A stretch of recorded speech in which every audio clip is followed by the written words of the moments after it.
President Trump has his sights set on a new mission. He wants to help broker peace between Israel and the Palestinians. Let's bring on our expert on all things Israeli, political analyst, and that is Barry Nussbaum. Barry, thank you for being here. Of course. Great to be with you, Dr. G. All right, now before we begin, Barry, I want to play this clip of what the president had to say on this issue. I'm committed to working with Israel and the Palestinians to reach an agreement. But any agreement cannot be imposed by the United States or by any other nation.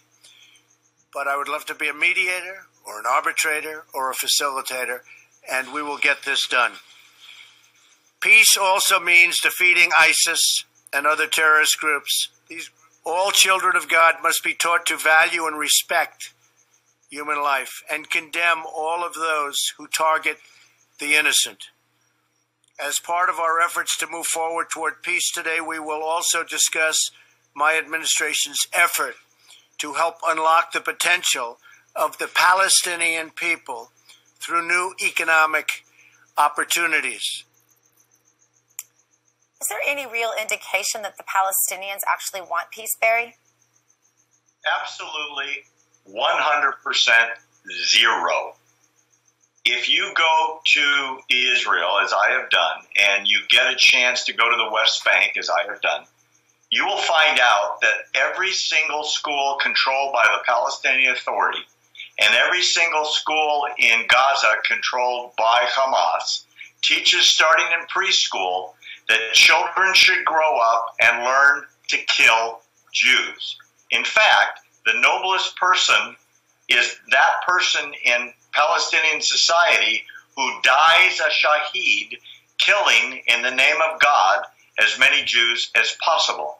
So for President Abbas to come to the White House and tell President Trump that he wants peace, and yet he's teaching millions of children in school every day, by the way, paid for in part by the United States for those schools and the EU for the rest of the schools, to kill is disingenuous. So, no, I don't believe him at all. Yeah, I mean, and based on what authority, Barry? Could he make a deal if he wanted to? Do the Palestinian people even give him that authority to negotiate in their behalf? And if he negotiated something, is there any indication that they would stick to it? Well, it would be like President Trump negotiating on behalf of the United States in, say, 2030. Abbas was elected for a 4-year term.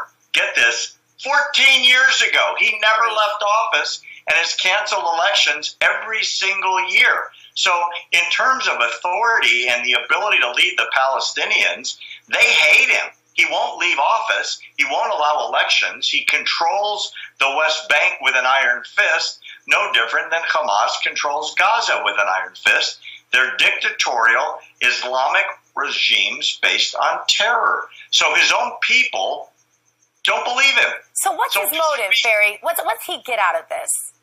Well, keep in mind, no different than his predecessor in office, the Palestinian leadership is infamous for stealing massive amounts of money. I'm talking hundreds of millions of dollars. They think Yasser Arafat got away with $2 billion that's sitting in Swiss banks and being spent by his widow and his children. So in this case, you've got Abbas, who's very old, who refuses to run for re-election, who doesn't allow elections, who is siphoning off massive amounts of money while inoculating the children to kill Jews. So he comes to the White House, he makes a great speech, Trump makes a great speech, and as soon as Abbas gets back to the West Bank and makes a broadcast from Ramallah, he will speak in Arabic, as he always does, that he will fool the American president, and we will push the Jews into the ocean, and we will liberate all of Palestine, and there will be no more Jews. He has done that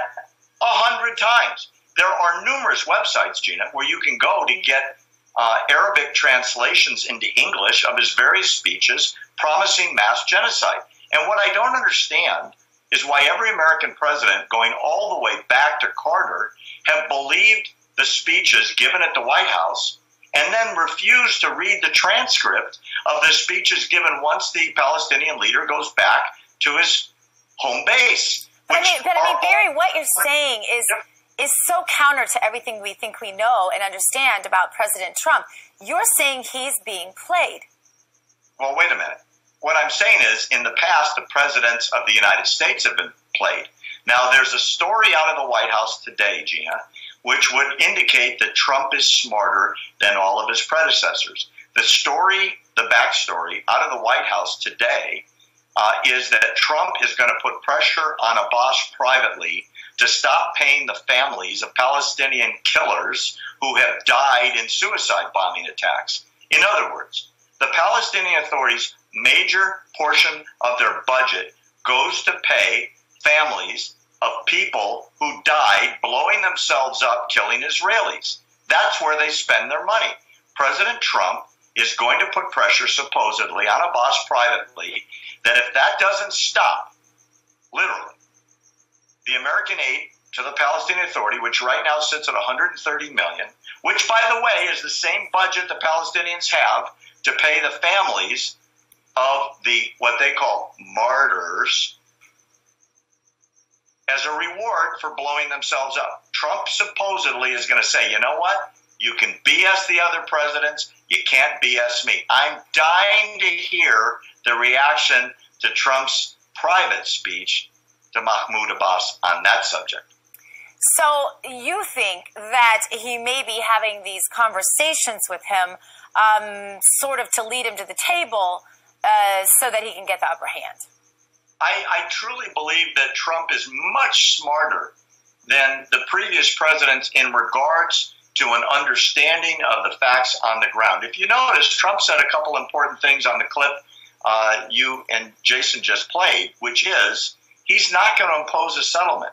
Every American president has had this sort of ego that we, the Americans, know what's best. Trump said something different. In fact, he's the first president to say, I'll act as an arbitrator. I'll be a mediator. I'll be a middleman, a negotiator, right? He's not going to impose American standards on two people that literally won't talk to each other. Don't forget, Netanyahu's been begging Abbas to come talk to him for years. Abbas has refused. Every time Netanyahu makes an invitation, Abbas makes a speech in Arabic saying that his job is to liberate Jerusalem and all of Palestine, from the sea to the river, which is from the Jordan River to the Mediterranean Sea, which is, by the way, where Israel is. So Trump is the first guy to recognize that. I'm very impressed with what President Trump is doing.